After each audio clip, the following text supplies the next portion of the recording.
Do Euonymus scales kill the shrub? I had to remove most of the leaves and water hose with a strong nozzle the stem and the branches to remove the scales. Will this plant regrow or is it too late? This is Tejano 37 from YouTube. All right, Tejano, I can help you with this one because I actually have or had Euonymus shrubs, right? Because here's the thing, the Euonymus scale will decimate that shrub, okay? It will weaken that plant. Because here's the deal, you have male and female Euonymus scales. The males look like little cigarettes, and then the females look like little oyster shells, right? And it will cause the leaves to fall because they're feeding on the sap, again, which weakens the plant. So you're gonna get a lot of leaves that are gonna fall. You can cut it back and it will regrow, but Euonymus scales has what, 2 to 3 generations a year. And again, they're feeding on the sap, which can weaken the plant. So here's a couple of things you could do here. You better catch them early, right?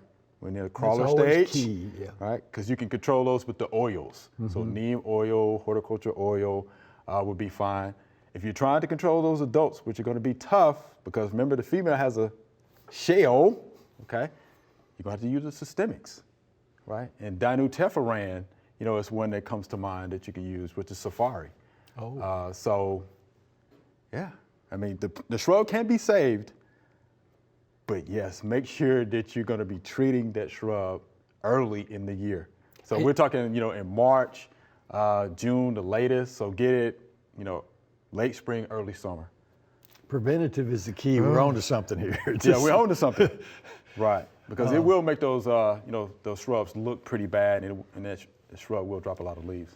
Once the shell is on there, it's got to be a systemic. It's got to be systemic. Very similar to bark scale on crepe myrtles. Pretty much. It's got to be a systemic, to get that kind of control. But again, you have to answer the question, it will regrow. You just have to cut it back. I've done that to mine, several times. It will resprout. But do know, you have to control those scales. If you didn't control them and you left them on there, what about the next year or the coming? See, it's going to further weaken the plant. I mean, the plant just looks so bad after a while. It gets those yellow spots, of course, where the scales are feeding. And like I said, those leaves will start falling off at a pretty rapid number. And you should get rid of those leaves. You got to get rid of those leaves. And just put them in a garbage can or a bag. I'll throw them in the garbage. Get them throw them in the garbage. We hope you loved the video. We would love for you to ask more questions. Be sure to leave those questions in your comments.